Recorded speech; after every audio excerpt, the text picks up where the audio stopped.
افریقہ کے سنہری میدانوں میں ایک ننھی سی گینڈا رہتی تھی جس کا نام تھا روزی۔ روزی کی سکن بہت موٹی تھی، اس کی ناک پہ ایک چھوٹا سا سینگ اگنا شروع ہو رہا تھا اور اس کی آنکھیں بڑی بڑی تھیں۔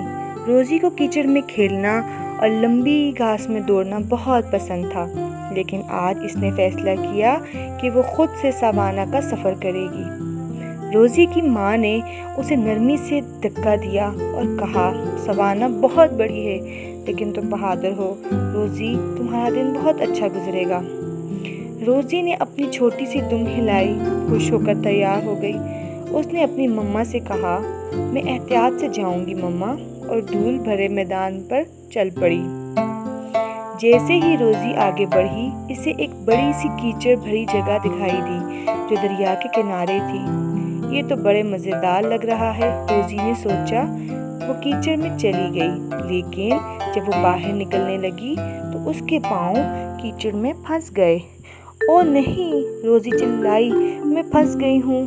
اسی وقت ایک اچھا زیبرا آیا جس کا نام زپی تھا۔ زپی نے پوچھا، مدد چاہیے؟ روزی نے کہا، ہاں پلیز، کیچڑ مجھے جانے نہیں دے رہا۔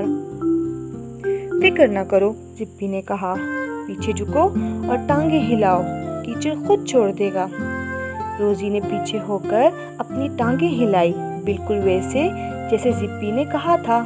آہستہ آہستہ اس کے پاؤں آزاد ہو گئے۔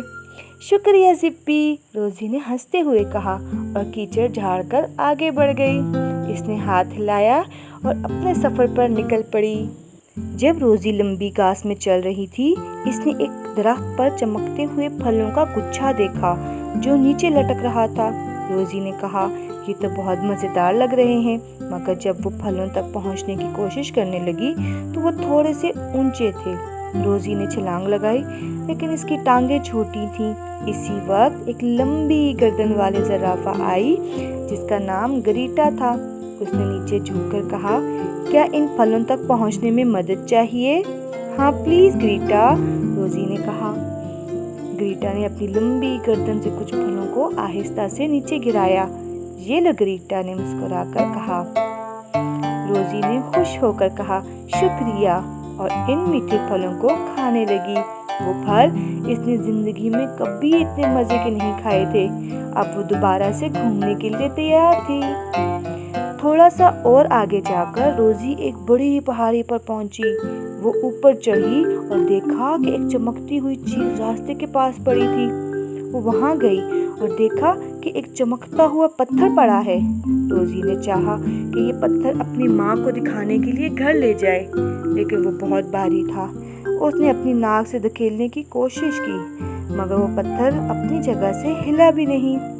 اچانک ایک ہوشیار مینکار سوراخ سے نکلا جس کا نام مائلو تھا۔ یہ تو بڑا چمکتا ہوا پتھر ہے جو تم نے ڈھونڈا ہے، مائلو نے کہا۔ کیا تمہیں اسے ہلانے میں میری مدد چاہیے؟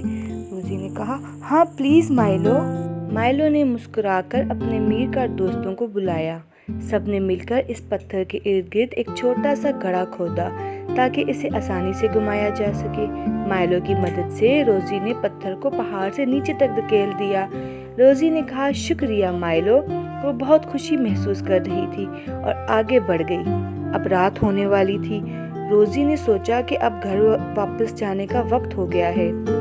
جب وہ واپس جا رہی تھی، وہ ساری باتیں سوچ رہی تھی جو آج اس کے ساتھ ہوئیں۔ وہ کیچڑ سے نکلی، مزیدار پھل کھائے اور ایک چمکتا خزانہ بھی ڈھونڈا۔ جب روزی گھر پہنچی تو اس کی ماں اسے گلے لگانے کے لیے کھڑی تھی۔ روزی کی مما نے مسکرا کر کہا، تم نے تو خوب مزے کیے روزی۔ جی مما، روزی نے خوش ہو کر کہا، میں کیچڑ میں کھیلی، ایک چمکتا ہوا پتھر پایا اور بہت سارے نئے دوست بنائے۔ اس کی ماں نے پیار سے اس کا سر چھوا اور کہا، تم واقعی ایک بہادر ننھی گینڈا بن رہی ہو۔ روزی اپنی ماں کے پاس سو گئی، دل خوشی سے بھرا ہوا تھا۔ اسے معلوم تھا کہ کل ایک نیا دن ہوگا، ایک نئے سفر کے ساتھ، اور وہ اس کا بے چینی سے انتظار کر رہی تھی۔ تو کیسی لگی آپ لوگوں کو میری کہانی؟